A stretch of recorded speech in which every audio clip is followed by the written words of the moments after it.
para la acidez estomacal y que incluso algunos ayudan también al reflujo.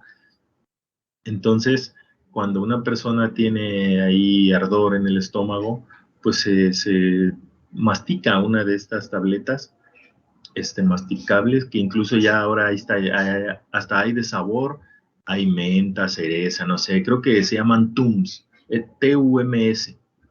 Vamos a escribirlo aquí. Ahorita del que me recuerdo son esas. Y hay otros que son como, pues el Pepto-Bismol. El Pepto-Bismol también hace esa función, entre otras, ¿no? Hace más cosas, aparte de recubrir y proteger, y de esa manera mitigar el ardor. La acidez estomacal, ¿qué otro puede ser?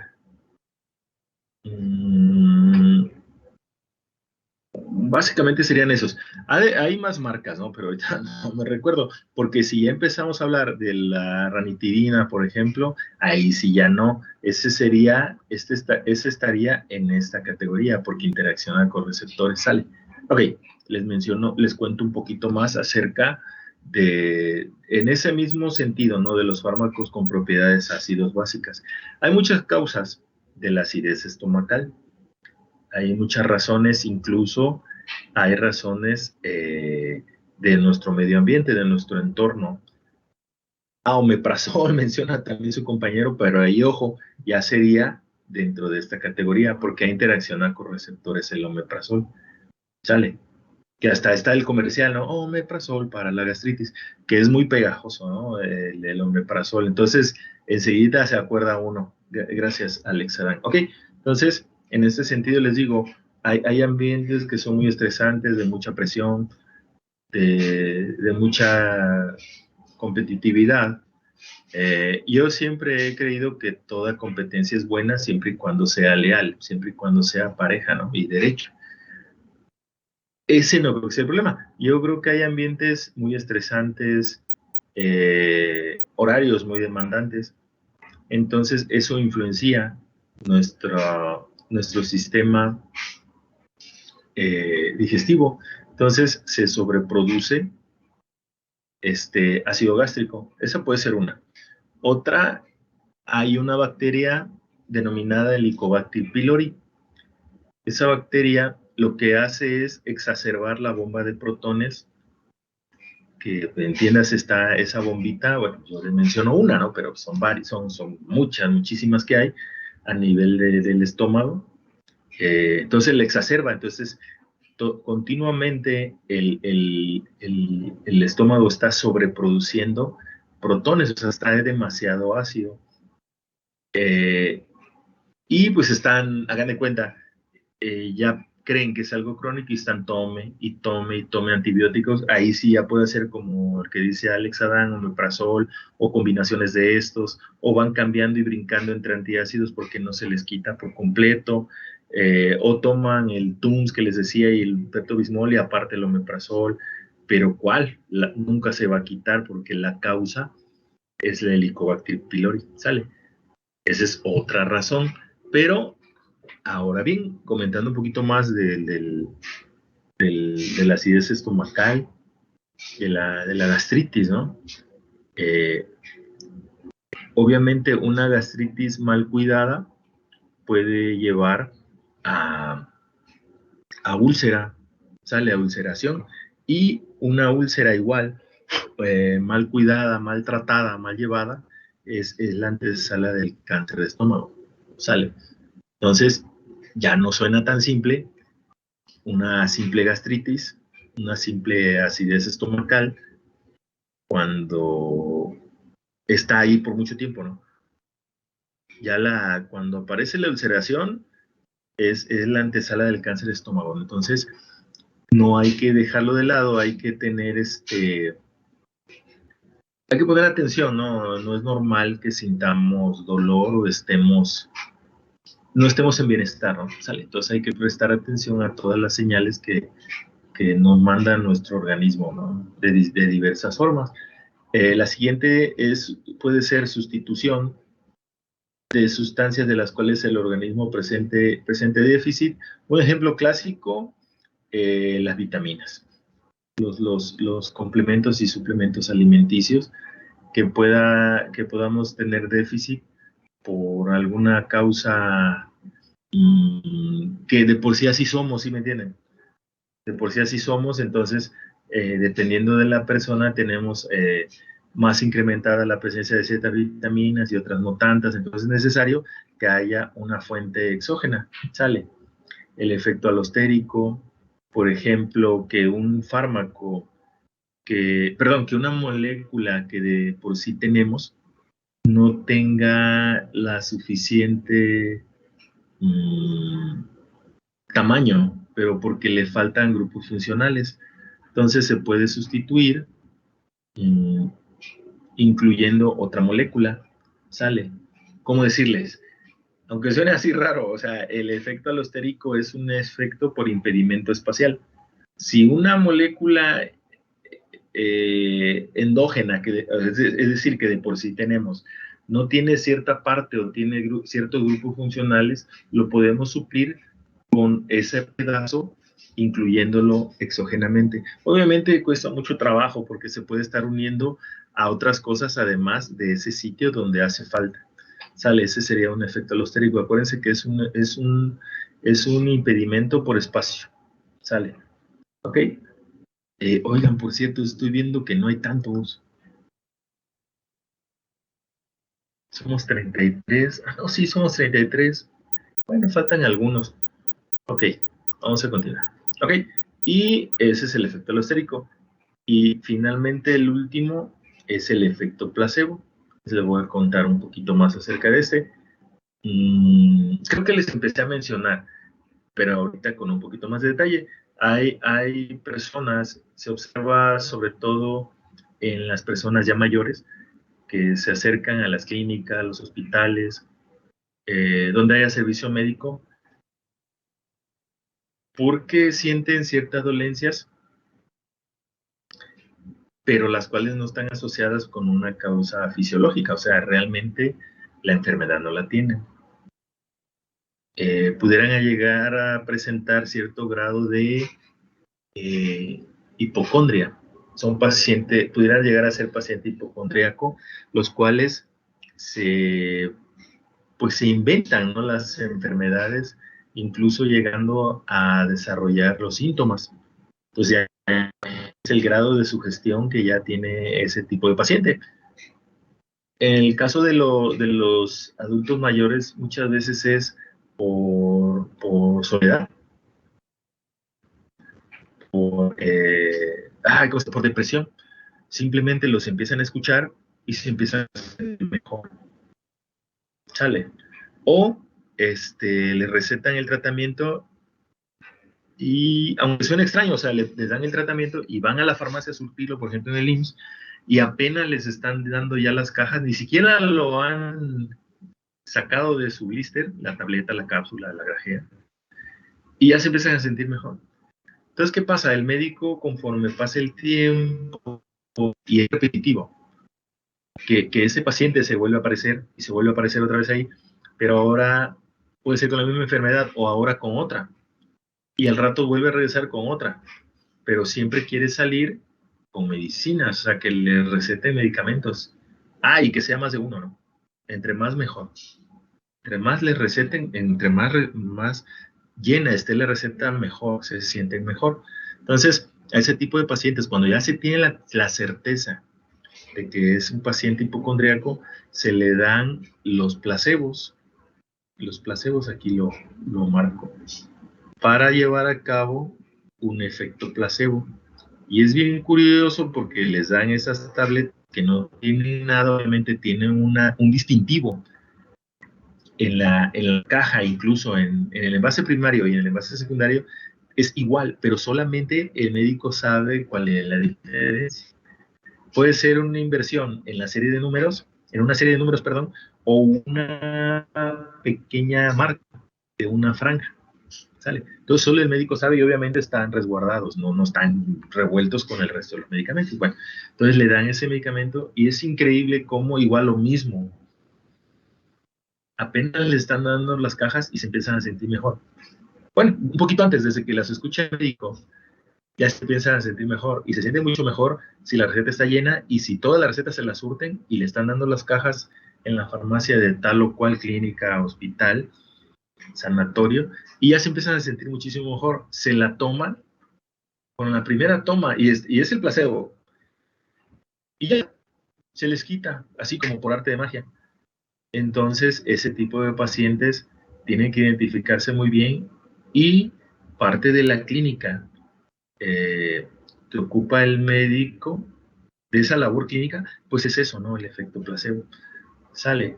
Igual hay diversas patologías eh, que hacen al paciente que se comporte de esa manera, no teniendo que ser un adulto mayor. Y si ahorita me estoy recordando también, hay ese ya es un síndrome. ¿Cómo sería la traducción? Es Munchausen by proxy, es Munchausen por el descubridor, por proximidad o por parentesco.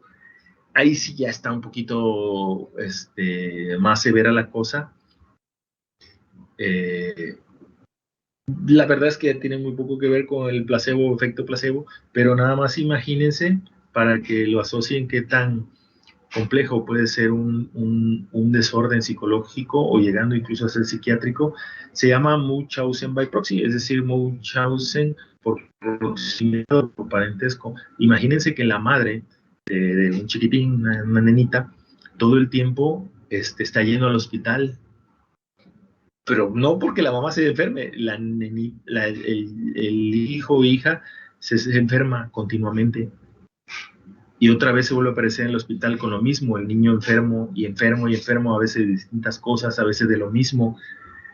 Entonces llega un momento en que el médico empieza a sospechar, ahora al revés, ¿no? Que se le esté, a lo mejor la señora sí está inventando la enfermedad y hasta dice que el niño tiene los síntomas y presenta la sintomatología clínica porque pues también ella le está dice y dice y dice al niño, ¿no?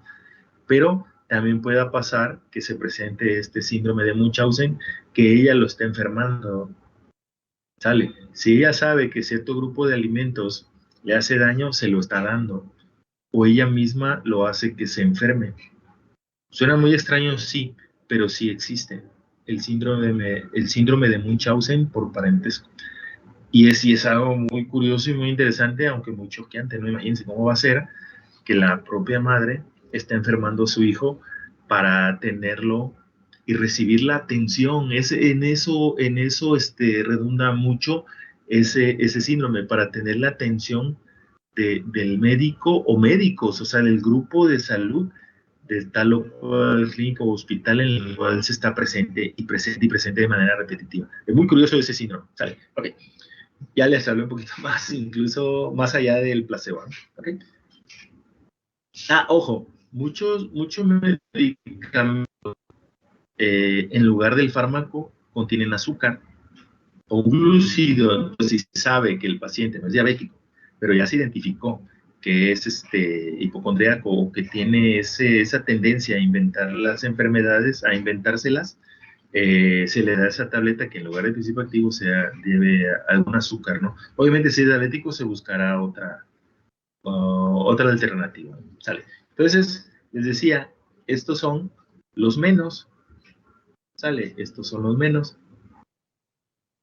Y la mayoría de los fármacos actúan sobre grupos funcionales específicos, entiéndase, sobre receptores.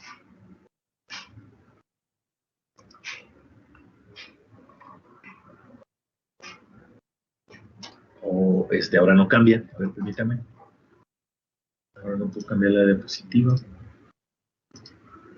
Exactamente. Ok, otra vez, retomo, yo les menciono que actúa sobre macromoléculas que se encuentran en diversos sitios en la célula. Una clásica pues, es en la membrana celular, denominados receptores, pero que es todo esto que es un receptor, ¿no? Ya lo hicimos en el ejercicio, pero el receptor denota cualquier macromolécula celular, no lo olviden, son proteínas con la cual se liga un fármaco para iniciar sus efectos o iniciar la cadena de fenómenos de eventos que en el efecto, ¿no?, que despertará ese fármaco a partir de su interacción en el receptor. Hagan de cuenta, podemos tener el líquido extracelular, obviamente la membrana celular, aquí se ve la bicapa de fosfolípidos, una parte, y el fluido intracelular. Esta figura semeja el receptor, y aquí el triángulo en rojo sería el ligando o fármaco, pues depende del libro que consultemos, lo marca como fármaco o ligando. En este caso el ligando se une al receptor de membrana, y una vez formado el complejo fármaco-receptor, que pues no es otra cosa que cuando están unidos, dispara o induce una respuesta intracelular, ¿sale? O despierta una respuesta intracelular, pues se triggers, ¿sale? Entonces, ¿qué está pasando? Pues está haciendo algo, ¿sale? Les cuento un poquito más. Puede ser que ese receptor sea él mismo un canal iónico en la membrana celular, entonces deja entrar o salir los iones para los cuales esté hecho, y de esa manera ya provoca un cambio, ¿sale? Puede hacer que el receptor sea la enzima y se está induciendo un cambio conformacional que hace que la enzima esté trabajando sobre su sustrato, ¿sale? Puede hacer que a mayor velocidad, por estarse formando el complejo fármaco-receptor en él que es la enzima. Otro tipo de receptores son los receptores acoplados a proteínas G, que son una superfamilia de receptores, en cuyo caso tiene la proteína G adherida por la parte interna de la célula. Cuando se forma el complejo fármaco-receptor, esa proteína G para en su subunidad y continúa la respuesta, ¿no? ¿A qué voy con esto? Obviamente yo aquí lo abrevio mucho. Respuesta intracelular. Sale. Hay un montón de eventos de aquí a acá, en cuanto al reconocimiento. Y una vez formado el complejo fármaco-receptor, hay un sinfín de posibilidades, de formas de llegar a la respuesta intracelular. Sale. Otra forma puede ser que después de esa proteína G, una de sus subunidades vaya e interaccione por activar otras moléculas, llegando a un almacén intracelular de algún ion, por ejemplo el calcio, en una molécula contráctil, una célula muscular. Entonces, al salir el calcio a favor de un gradiente concentrado, que está mayormente acumulado en el espacio extracelular, cambia la dinámica de la célula, finalmente despertando o induciendo una respuesta intracelular, ¿sale? No siempre va a ser una cosa así como severa, ¿no? La producción de una proteína. Imagínense, la producción de una proteína es un evento sumamente especial, sumamente desgastante, y ocupa gran parte de su energía la célula para él. No, puede ser algo tan simple como eso, que cambie el flujo de iones de calcio desde el exterior y la salida de estos, desde estos espacios intracelulares cargados de ellos, para que haya una respuesta. ¿Sale? Entonces, así con ese grado de fineza y con ese grado de eficiencia, trabajan las células a partir de esa influencia que tiene el fármaco por medio de sus receptores. ¿Vale? Pero si ya leyeron esta parte, sí, se lo puedo señalar. Okay. Si ya vieron esta parte de abajo, dice agonista y antagonista. ¿Sale? Obviamente dentro de estos, es que no sé por qué no me deja cambiar. Mira, aquí está. Dentro de estos fármacos que actúan sobre grupos funcionales específicos, todavía aún más hay otra clasificación. ¿Sale? Puede ser fármacos agonistas y fármacos agonistas y fármacos antagonistas. En este sentido, los fármacos agonistas son los que hacen algo, son los que tienen un efecto. Acuérdense, ojo, ya estamos hablando de los que se unen a receptores.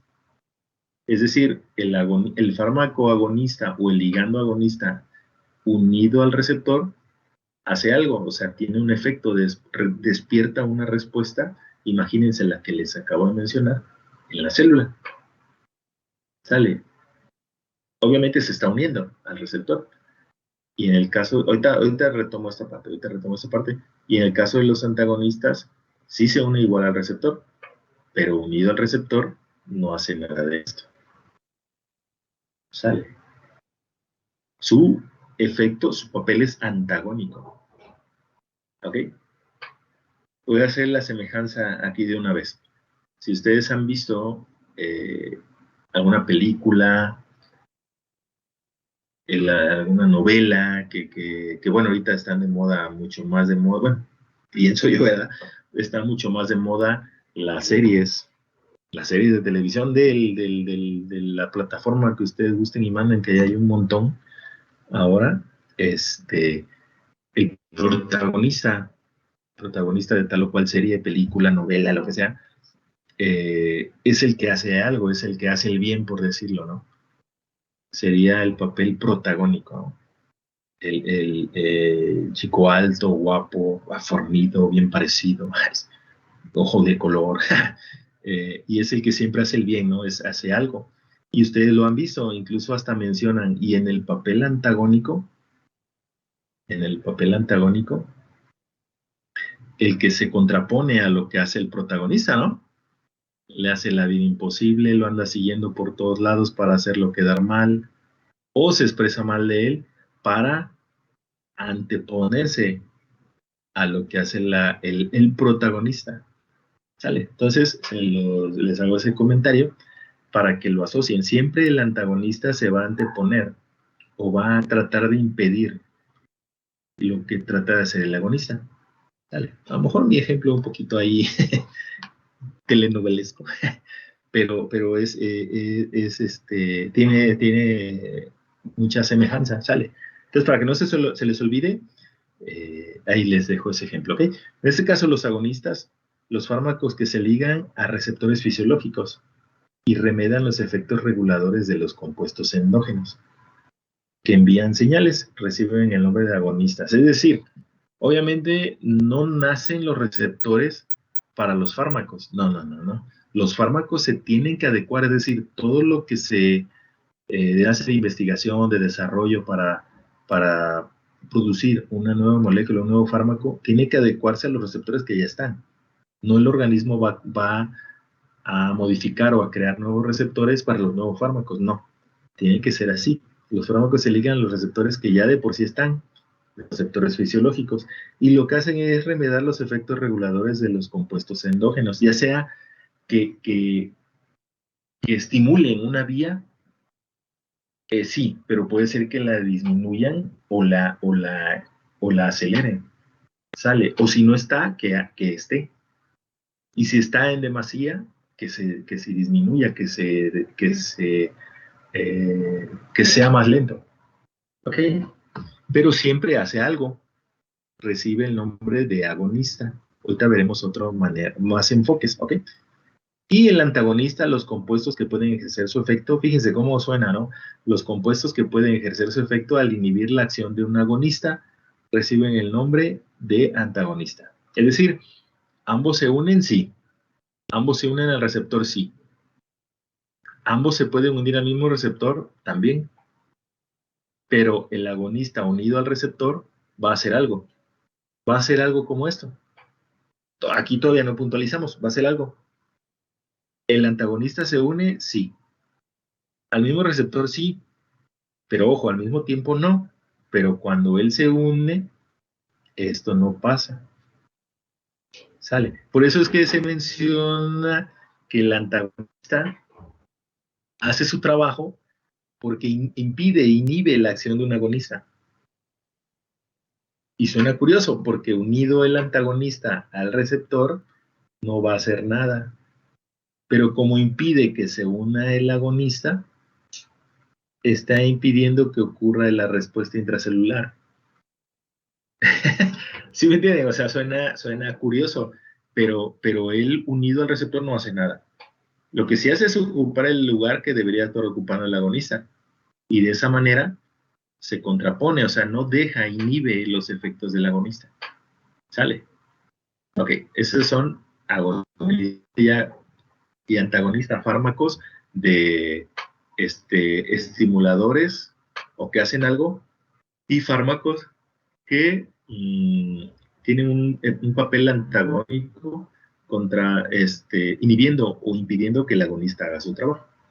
Chale, obviamente son los opuestos, pero les cuento un poquito más. Obviamente, si están interactuando sobre el mismo receptor, porque pues, de esa manera uno inhibe al otro, este inhibe a este, hay mucha semejanza entre ellos en cuanto a estructura.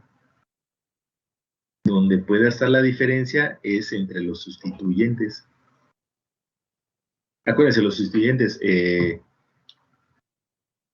metil, propil, isobutil, a eso me refiero con los sustituyentes, los radicales que estén alrededor de la molécula primaria. Sale la molécula principal, ¿ok? Ojo, ojo con eso, tiene que haber similitud, sino cómo se van a estar uniendo al mismo receptor. Sale, son muy parecidos, pero no iguales, por eso es que sus efectos se contraponen. Sale, seguimos. Ah, pero a ver, son 12:03. ¿Qué hacemos?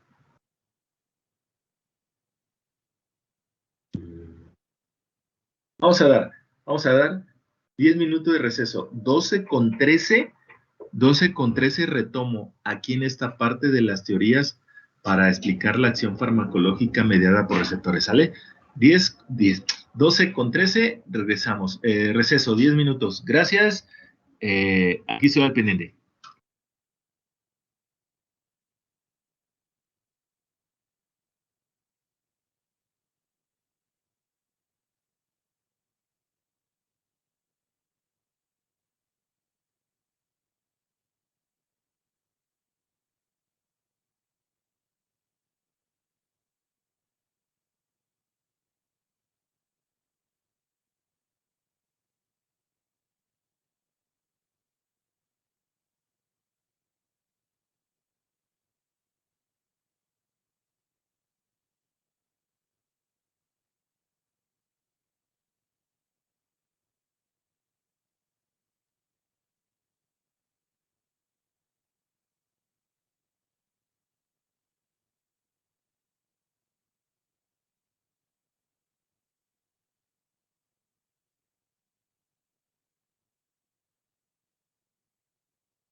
Listo, ya estoy por acá. Vamos a continuar.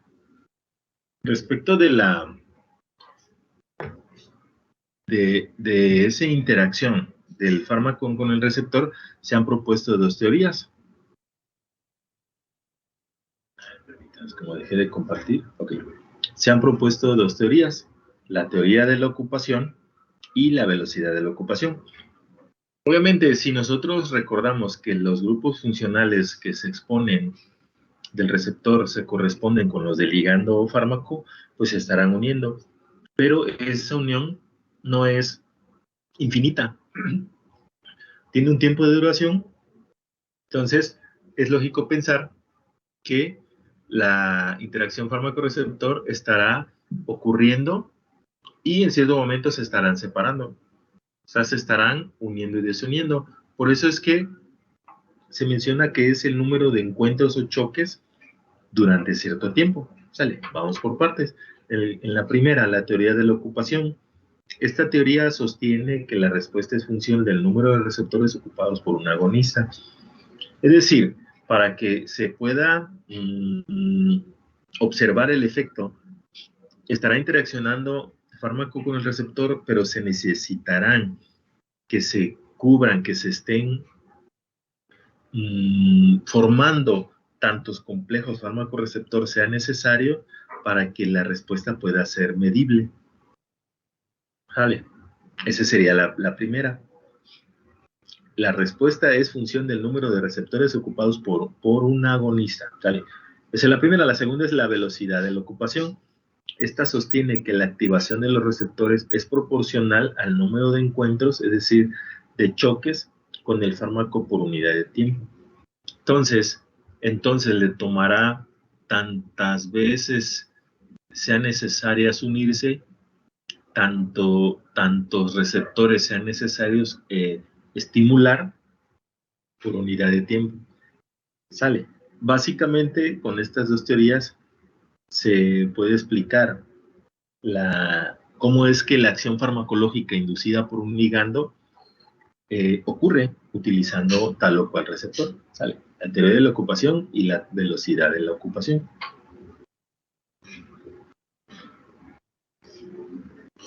¿Ok? Entonces, acuérdense, se está uniendo y desuniendo. Obviamente eso tiene que ver con algo que se conoce como afinidad, que sería la avidez por la unión del receptor por su ligando. Sale. Si se está uniendo y desuniendo, quizás porque los grupos funcionales ya se consumieron o porque esa afinidad, esa avidez por la unión permite que esté cierto tiempo y después se desune y llega otra molécula y se puede unir. Sale. Porque no solamente tenemos un receptor, son miles de receptores. Igual cuando llega el fármaco a esa vecindad donde se encuentran los receptores, pues no llega nada más uno. Llegan igual miles de moléculas de fármaco o ligando. Sale, entonces están interaccionando continuamente durante cierto tiempo mientras dure el fármaco en ese sitio. Sale, o en esa vecindad, en ese lugar. ¿Ok? Sale, vamos a continuar. Pero ahora bien, ¿cómo es que el fármaco está llegando a esos sitios de unión, a esos sitios de acción, a donde están tales o cuales receptores? ¿Qué es lo que está ocurriendo con el fármaco?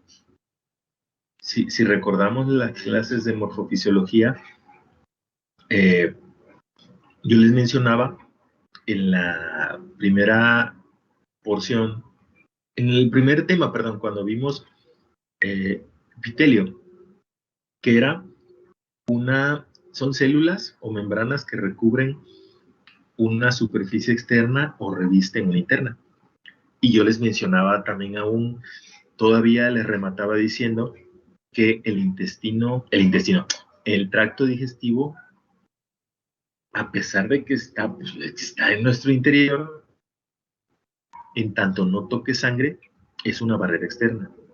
Y pues sonaba raro, ¿no? Porque pues, no puede ser, y pensaba, pues yo creo que lo pensamos así en primer momento, o tenemos contacto con esa temática, pero ¿cómo puede ser si está adentro?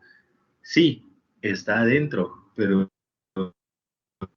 es una capa externa de sangre. Sale. En esta primera parte de las transferencias de fármacos a través de membranas, las barreras externas son las primeras que veremos, las barreras externas del cuerpo. Y se basan principalmente en esa funcionalidad del epitelio. Sale. Obviamente el epitelio protege y es la capa más interna del tracto digestivo. Donde si hay intercambio es en el intestino delgado. Pero en tanto continúa su tránsito, sí va cambiando desde la mucosa de la boca hasta la mucosa del recto del ano, ¿sale? Y va cambiando de tipo de epitelio, pero no deja de serlo, ¿sale? Desde la boca, el estómago, intestino delgado, intestino grueso, ano y recto. Sale. En el intestino delgado, ahí sí es donde hay intercambio de sustancias, si recuerdan lo revisamos cuando vimos la parte del sistema digestivo. Entonces, ahí sí hay un intercambio y pasa epitelio, pasa lo que se absorbe en ese sitio, porque no solamente son los fármacos, se absorben todos los nutrientes que ingerimos en nuestra alimentación diaria y lo que consumimos en sí, ¿no? Sale. Entonces, ahí cambia cuando se absorbe en esa circulación denominada enterohepática, porque pasa de los enterocitos intestinales a el hígado. Sale en ese sitio cuando se absorbe a nivel intestinal delgado. ¿Ok? Entonces cambia de conducto epitelial, cambia a conducto sanguíneo, pero ahí, ojo, también lo estuvimos checando, es un conducto ahora que su capa más interna es endotelio. Sale. La capa por excelencia de las membranas externas, de las barreras externas del cuerpo, es el epitelio. Y la barrera más interna por excelencia de las barreras internas, a ver otra vez, y la célula por excelencia de las barreras internas es el endotelio. Sale. Es que se parecen mucho las palabras. Barrera externa del cuerpo, epitelio. Barreras internas del cuerpo, endotelio. O barreras, las barreras internas también se pueden denominar sangre tejido, porque esas son las que ya llevan toda esa sangre cargada de nutrientes, de fármacos, pues también de algún contaminante que pudiéramos estar ahí ingiriendo al aspirarlo o a incluirse en nuestro sistema por la alimentación diaria, todo lo que consumamos va embebido en la sangre, pero se les llama también barrera sangre-tejido, porque ellas son las que están llegando a todas las células dentro de órganos y tejidos. ¿Sale? Entonces también se les puede conocer también así a las barreras internas, que seremos las que revisaremos después de estas barreras externas del cuerpo, que netamente son la naturaleza, de naturaleza epitelial, pero ahorita veremos que hay diferencia en cuanto a su funcionalidad dependiendo del sitio donde se encuentren. ¿Ok? Ahora bien, estas barreras externas del cuerpo, ¿qué es lo que está ocurriendo? Antes de su consumo dentro de la sangre, es decir, antes de que el fármaco se diluya, quede embebido, consumido dentro de la sangre, un fármaco debe superar varias barreras que separan el entorno externo del interno. Y obviamente, pues ya les mencioné, ¿no? Pues obviamente son la piel y las mucosas. Pues donde hay epitelio, pues habíamos dicho, ¿no? Pues en todos lados, en el exterior y en el interior, recubriendo o revistiendo en la parte interna todo nuestro organismo. La primera barrera que voy a mencionar es la barrera intestinal. Aquí es la barrera mucosa-sangre. Si ya se dieron cuenta, también la barrera externa se puede denominar barrera mucosa-sangre. Apenas es de ida. Y la barrera interna ahora sería sangre, tejido. Sale. Aquí es la mitad de la historia. Y la otra mitad de la historia la cuenta la barrera interna. ¿Ok? Pero ahora bien, ¿qué es lo que está pasando ahí en el intestino, en esta barrera mucosa-sangre? Aquí la barrera, así, de manera natural, es el epitelio intestinal con borde en cepillo. ¿Ok? Tiene zónulas ocludens o uniones estrechas en el lado luminal. Ah, de veras, vamos a ver si se recuerdan, en el lado luminal o polo luminal se encuentran también en ellas conexinas, donde se encuentran bombas de iones y canales iónicos. ¿Y qué es lo que está ocurriendo? Hay una rápida absorción por este borde epitelial en forma de cepillo, que no son otras cosas, esos bordes en forma de cepillo, que pliegues submicroscópicos del plasmalema, es decir, son pliegues propios de la membrana celular de estas células epiteliales con borde en cepillo. Sale, pero están flanqueando hacia el lado luminal. Que acuérdense que ahí ahorita les hago la pregunta, tuvimos ahí un poquito de confusión. ¿Por qué? Porque la barrera, el lado luminal, hubo confusión cuando ya estuvimos hablando del tracto digestivo, porque está adentro, en nuestro interior, pero es una barrera externa. Ahora les pregunto, ¿dónde es el lado luminal? Si alguien se recuerda, ¿cuál es el lado o polo luminal? Si quieren lo pueden escribir aquí en el chat, ya me estoy ahí. O si abren su micro y nos lo dicen, adelante, vamos a ver si se recuerda. ¿Es hacia afuera, creo que escuché? Sí. Ok, en el caso de la piel, acuérdense que la piel, voy a abrir el micro, a ver si no, el micro, el video, a ver si no sale peor. De la clase que dio de morfofisiología, ¿no? En morfofisiología dibujó en el pizarrón, recuerdo, igual la parte luminal y nos dio el mismo ejemplo de la piel. Claro, en el caso de la piel, ¿cuál es el polo luminal? Como dijeron, es el lado externo, es el que va hacia la luz, ¿no? No hay nada más, pues que pues, es el lado luminal, el que va hacia la luz. Pero ahí viene el cambio. En el caso del intestino, ¿dónde es el lado luminal? Es el centro, ¿no? Acuérdense que es hacia la luz.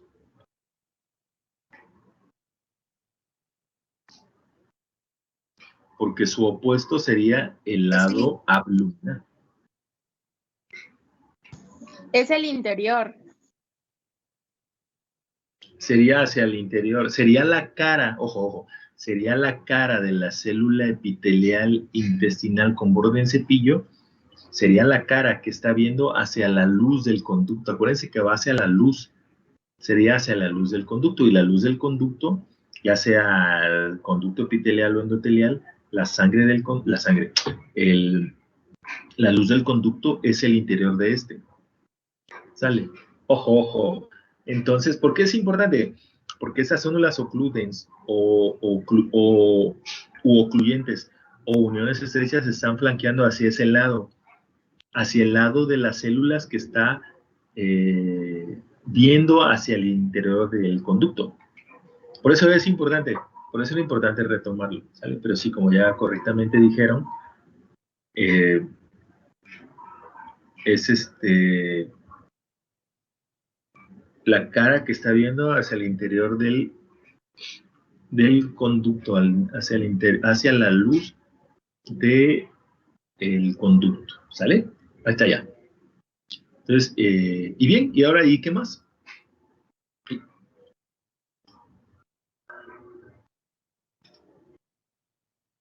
¿Cómo podríamos verlo? Entonces les presento estas ilustraciones. Ya cerré mi video, no crean que les falló su computadora, no, ya lo cerré. Ok, pudiéramos ver En el caso de la célula epitelial, el lado exterior, las células, una junto a la otra, acuérdense que son membranas, y el lado interior. Sale. Aquí iría, mire, este sería el epitelio intestinal con borde en cepillo, epitelio intestinal, cada célula con borde en cepillo. Está flanqueando, miren, ¿hacia dónde está flanqueando? Hacia la luz del conducto, hacia la parte interior del conducto, que es donde se encuentran ¿quiénes? Las uniones estrechas. ¿Sale? Entonces ya como que ya tiene una lógica, ¿no? Tiene una estructura de cómo se encuentra ordenado todos los participantes dentro de la funcionalidad del epitelio. ¿Sale? ¿Qué puede haber? ¿Qué más puede haber? Acuérdense que era membrana apical o polo o lado apical o polo lado luminal, porque va hacia la luz. Y la parte trasera de que va hacia el interior, o sea, lo va a pasar hacia la sangre, porque aquí hay un montón de vasos sanguíneos, sería la membrana basal o polo abluminal. ¿Sale? Ahí está ya. Entonces puede haber transporte transcelular, es decir, a través de las células aquí. Y puede haber transporte o permeabilidad paracelular, es decir, entre las células. Debe tener características muy especiales para poder librar, obviamente en ambos, ¿no? En ambos, pero en el que pasa entre célula y célula para poder librar la unión estrecha. Sale, si no es lo suficientemente permeable, lo suficientemente lipofílica, en ambas simplemente no pasarán. Sobre todo, altamente lipofílico en la membrana celular y susceptible de sufrir, ¿cómo se dice? A ver, permítame.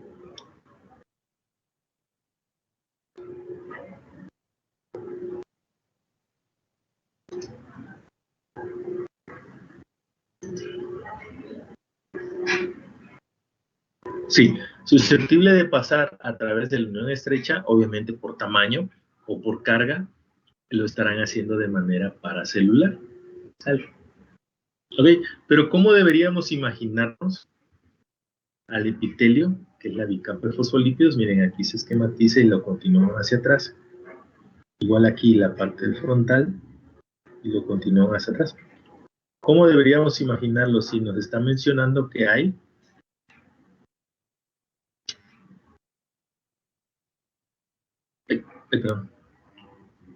conexinas? Sale. Obviamente las conexinas están compuestas, no son otras cosas que canales, están compuestas por proteínas, pero hay combinaciones de estos. Una conexina es una proteína que da estructura a varios conexones. ¿Sale? Dependiendo de la naturaleza de las conexinas, será lo que pasará o no pasará a través de esos conexones. ¿Vale? Y tienen una distancia entre una y otra de 87 Armstrong. Ok, podría ser el exterior, pero miren, aquí es entre quién y quién, miren. Está en el espacio entre célula y célula. Por eso es que está así, miren. Uy, se atoró tantito. Por eso es que está así. No. Es en esta. Por eso es que esté así, mira. Miren. Entre célula y célula. Entre célula y célula. ¿Ya vieron? Es el espacio intercelular. Obviamente esto estaría así. Sería volteado. estaría aquí. Sale, ojo con eso. Ahorita les doy un poquito más de datos. Ahora aquí les defino una unión estrecha. Sale, porque acuérdense que ambas son conexiones. Uy, perdón, es que se está atorando aquí el cursor, no sé si está fallando también mi conexión. Una unión estrecha y una conexina son conexiones, pero ¿qué hace una y qué hace la otra? ¿Cuál es su naturaleza? En el caso de una unión estrecha, es la unión célula-célula que permite el paso libre de sustancias, de ciertas moléculas e iones entre las células. Pero este sí conecta el citoplasma de las células y está compuesta por conexinas. Una unión estrecha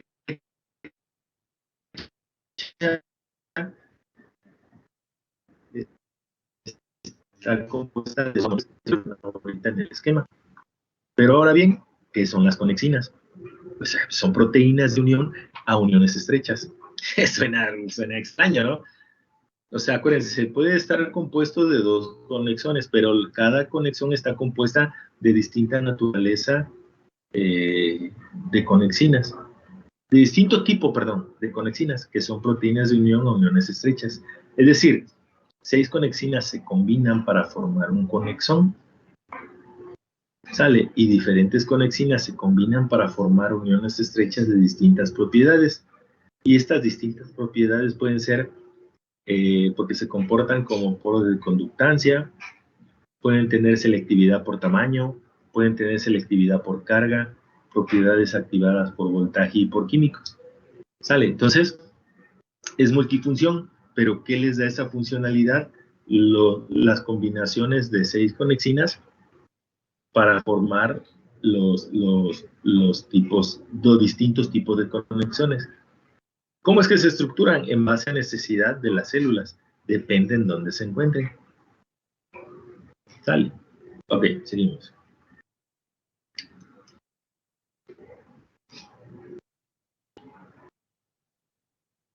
Perdón, porque creo que les dije que era... Ah, no, sí. En el intestino delgado, bueno, en el intestino, en la barrera mucosa de sangre, son conexinas lo que hay, ¿sale? Ojo con eso, son conexinas. Ahora bien, en el tracto respiratorio, aquí la barrera son las células epiteliales en forma de cojinetes con cilios.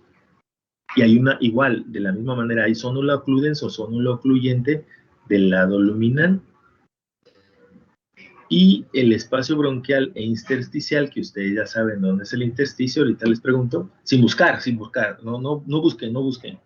No busquen ahí en el Google o lo que sea que utilicen, o el programa que utilicen para navegar. No busquen nada, no busquen nada. A ver si se acuerdan. El intersticio, separados por una bicapa de fosfolípidos que es continua. El tracto digestivo tiene una naturaleza de bicapa fosfolipídica, igual fosfolipídica, como cualquier otra célula, pero es continua. Ahorita veremos unas figuras. ¿Dónde era el intersticio? A ver si alguien se acuerda. Espero que no hayan consultado ninguna base de datos ahí de Google. Creo que era el espacio que hay, por ejemplo, entre célula y célula, o no. Era algo así de un espacio que hay entre algo. Entre algo y algo. Como Exactamente. el espacio acuoso, algo así era.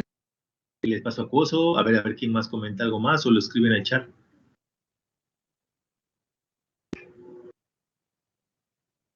Ok, nadie más. Ok, listo. El intersticio o el espacio intersticial es el espacio que hay entre célula y célula dentro de órganos y tejidos. Por eso es que dice el espacio bronquial y intersticio. O sea, el espacio bronquial y entre ellos. Sale entre célula y célula.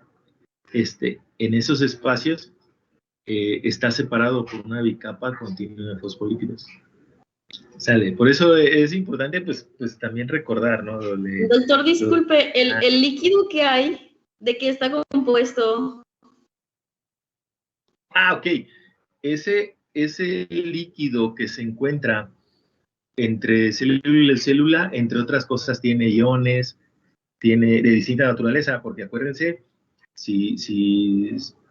igual, y lo vimos en esa parte, hay iones que se estructuran, que se ordenan en base a la ATPasa de sodio y potasios, sodio y potasio, y en base a él se ordenan ahí con carga positiva y negativa adentro y afuera. Y ese líquido extracelular está compuesto en gran parte por eso. Puede haber también nutrientes, puede haber también minerales, todo lo que consumimos y que anda ahí nadando, sale. De eso sería. Pero yo supongo que ese líquido tiene que tener moléculas de gran tamaño para que no puedan entrar a la célula, o es selectiva la célula para no dejarlas entrar. Ah, claro, muy bien dicho, sí es cierto. Su apreciación es correcta. Tienen distintos tamaños, tienen distinta carga, tienen distinta estructura y propiedades físico-químicas, pero además de eso, obviamente no todas caben entre la bicapa de fosfolípidos, porque pues, muchas son proteínas, como menciona usted, son macromoléculas, y aparte ¿cómo se le llama? Permeabilidad selectiva que tiene la membrana celular. Exactamente. Sí, es correcta su apreciación. Gracias, doctor. No, gracias a usted. Gracias a usted. Ok, pero aquí cambia el asunto. En el caso de la mucosa oral, acuérdense que habíamos dicho conexinas que comunican, son uniones, son proteínas de unión, pero que comunican citoplasma con citoplasma. Es decir, los contenidos celulares de las células, de ambas células que lo estén compartiendo las conexinas, se comparte el contenido citoplasmático de ambas. ¿Sale? Esa es una cosa. Pero en el caso de la mucosa oral, aquí la barrera es el epitelio multicapa escamoso no queratinizado, porque si no, pues sería la piel. Ajá. Se observan desmosomas, ahorita hablaremos un poquito más de ellos, y hay secuestración de fragmentos de membrana, es decir, de bicapa de fosfolípido, para ir a los sitios donde se está consumiendo.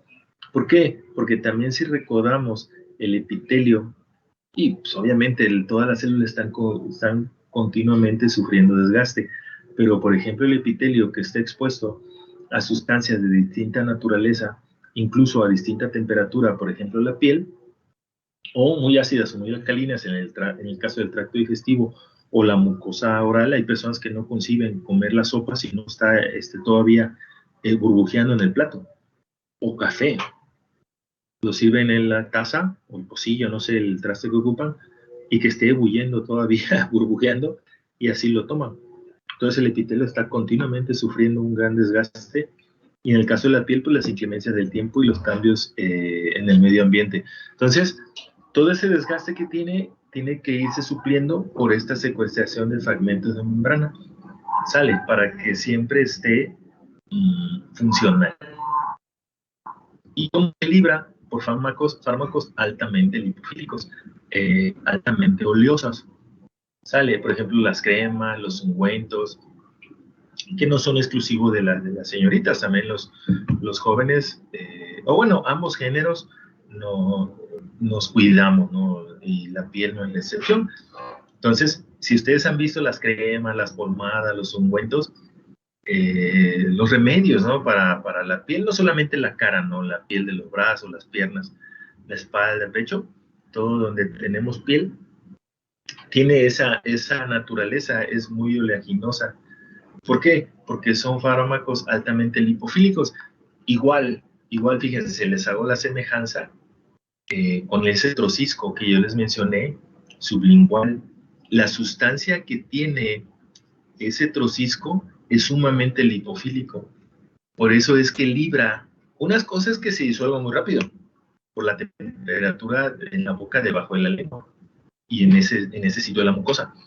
Pero otra cosa es que se absorba rápido realmente. ¿Sale? Y esa molécula lo es. Por eso tiene una razón de ser que ese trocisco se incluye en ese sitio. ¿Sale? Y está armado, está estructurado de manera que al estar en esa temperatura se disuelve rápidamente, entra muy rápidamente. De hecho, acuérdense que se utiliza para emergencias, también o efecto muy rápido, la vía sublingual, y son altamente lipofílicos. Es decir, tienen mucha avidez por las grasas. ¿Sale? Ok, pero a todo esto, que es un desmosoma. O mácula adherens. Este caso, un desmosoma es una estructura celular especializada, pero fíjense, para adhesión solamente célula a célula. Son complejos moleculares de proteínas de adhesión que unen proteínas que se adhieren a proteínas de adhesión de superficie celular, y estos todavía aún más se unen a filamentos de queratina del citoesqueleto intracelular. Es decir, sí se está adhiriendo célula a célula, pero no está compartiendo el contenido celular de ambas células, o de las células vecinas, o de las células que estén adheridas por medio de desmosomas. ¿Sale? Entonces, acuérdense, solamente el desmosoma es una mácula adherens y es una estructura especializada para adhesión célula a célula. Pero obviamente son complejos proteicos también. ¿Sale? Vamos a ver un poquito más.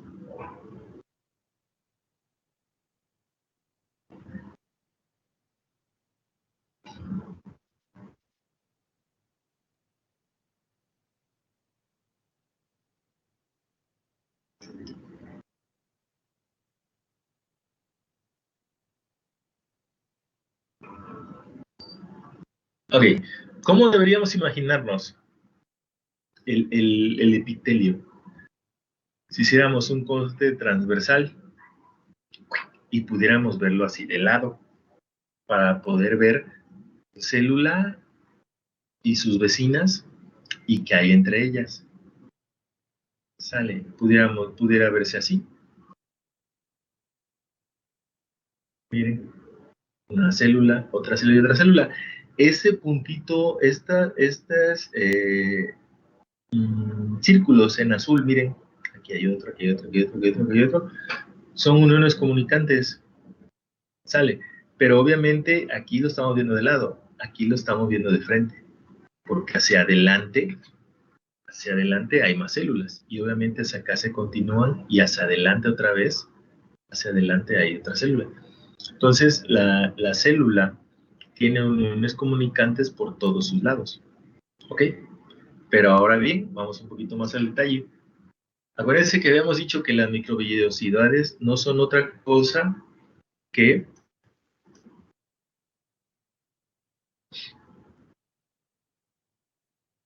pliegues submicroscópicos del plasmalema, es decir, es una extensión de la membrana, pero son pliegues de este. Sale, aquí se ve otro, y acá se ve otro. Y así, obviamente, si vamos de afuera hacia adentro, ¿qué nos encontraríamos? Así en primera instancia, pues las microvellosidades, ¿no? Microvellosidades. Y obviamente la microvellosidad pues tiene sus filamentos centrales, ¿no? Que se observan en esta parte. Están dentro de la microvellosidad. Y ahora sí, por debajo de este, que se encuentra, veríamos la zónula ocluyente. Miren, zónula ocluyente, que es una de las uniones más fuertes en cuanto a unión se refiere, célula y célula. Acuérdense que mencionábamos la fuerza que debe tener para poder soportar los grados de daño diversos a los que podemos estar expuestos. Sale, por debajo de esta, ¿qué habría?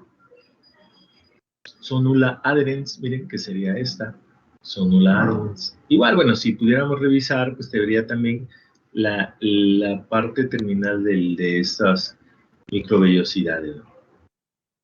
¿Sale? Por debajo, ¿qué veríamos? La mácula adherens, que aquí habíamos dicho que era mácula adherens, a ver si alguien se recuerda. ¿Qué era la mácula adherens? ¿Quién era? La acabamos de mencionar. Desmosoma. ¿El desmosoma? Exactamente, el desmosoma. Miren, me voy a regresar tantito. Es que no sé por qué se atora el puntero y no me deja cambiarme. Aquí está, miren, desmosoma o maculada adherencia. Ok, muy bien. Qué bueno que están ahí en la jugada. Gracias. Seguimos. Maculada adherencia. Si pudiéramos acercarnos un poquito más a ella, la veríamos así. Acuérdense lo que habíamos dicho. Ahorita lo retomamos. Unión comunicante. Unión comunicante. Si se dan cuenta, aquí se ve como uno solo, como una sola unidad, como una entidad. Pero en sí es un conglomerado de proteínas. ¿Ok? Y ya finalmente, pues también veríamos en la parte baja de la célula más hemidesmosomas, que es una variante, solamente es una parte, es una fracción de la mácula adherens. Y finalmente por debajo, eso ya ustedes lo deben recordar, la lámina basal. Pero ¿qué era el desmosoma? ¿Qué era el desmosoma? En este caso, el desmosoma, acuérdense, aunque aquí incluye más detalles, pero el desmosoma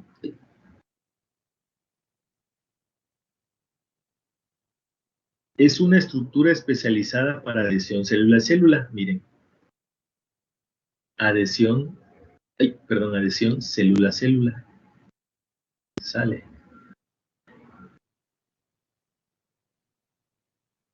Miren, adhesión, célula,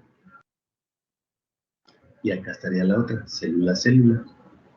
Pero por eso lo marca así, miren ustedes, miren, dice membrana celular, miren, membrana celular. Ya se dieron cuenta, miren, si lo observan aquí, como nudo es este. Pero en la unión comunicante, miren cómo se observa que se comparten ambos citoplasmas. Esa es una de las grandes diferencias que hay entre ellas, y obviamente en cuanto a estructuración también.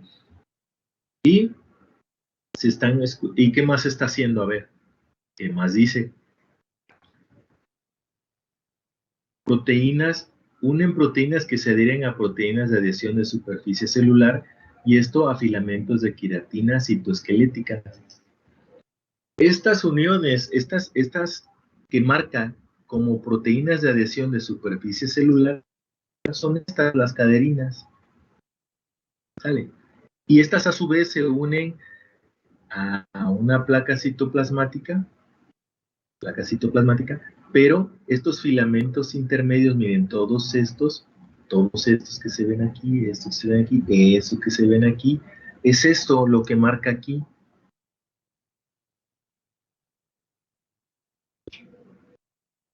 Filamentos de queratina, perdón, de queratina citoesquelética intracelular. Estos son estos filamentos intermedios. ¿Sale? ¿Es fuerte la unión? Sí, pero no comparte el contenido célula-célula. ¿Sale? Esta es una de las grandes diferencias. ¿Ok? Seguimos. Bueno, si me deja, ¿verdad? Avanzo. Y finalmente la barrera epitelial conocida como la piel. En este caso la barrera es el epitelio multicapa escamoso. Aquí sí miren, tiene la proteína queratina. Solamente fármacos altamente liposolubles son capaces de librarla o intercalarse entre ella, y el grosor del epitelio es determinante para la velocidad y cantidad de absorción. Si ustedes recuerdan, si se revisan ustedes, por ejemplo, los codos, las palmas de las manos, los pies, la piel de los pies, la piel de la planta de los pies, tiene sitios, y las rodillas, ¿no? También tiene sitios de mayor y menor grosor. Hay sitios donde es más fácil que se pueda absorber, y obviamente estamos hablando de sustancias que sean liposolubles, se absorben a mayor velocidad y con mayor eficiencia. Sale, depende de los sitios. Obviamente ¿cómo se dice? Se encuentra de esa manera la piel en esos sitios, por ejemplo en los codos, más grueso porque es también de protección, ¿sale? Es donde nos apoyamos, es donde están las articulaciones. Entonces, hay sitios de la piel donde están más gruesos, ¿sale? Pero además tiene esa particularidad que se absorbe con mayor o menor velocidad. ¿Ok? Vamos a hacer lo siguiente, faltan solamente 2 minutos. Aquí me voy a detener. Como les había mencionado, hay una actividad que les voy a encargar de tal día a tal día, va a ser suficiente tiempo y si no, sin problema asignamos, ¿cómo se llama?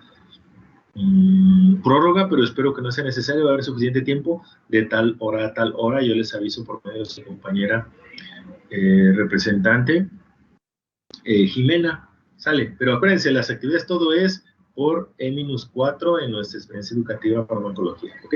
Entonces, a ver, me detengo de compartir. La siguiente clase retomo la imagen, que es a manera de resumen de las barreras externas y luego vamos sobre las barreras internas, las barreras sangre-tejido, ¿sale? Entonces me detengo de compartir y como las otras ocasiones me espero a que se retire el último de ustedes y el último que te retira soy yo y seguimos en contacto por cualquiera de las vías ya mencionadas, ¿sale? Nos estaremos viendo, estamos en contacto hasta el viernes. No dejen por favor de checar sus actividades en Eminos, yo les voy a avisar cuando ya esté la actividad ahí. Gracias, hasta luego. Hasta luego, profesor. Hasta luego, gracias. Profesor, me gustaría comentarle una situación al final de la sesión. No sé si espero tantito a que se salgan mis compañeros.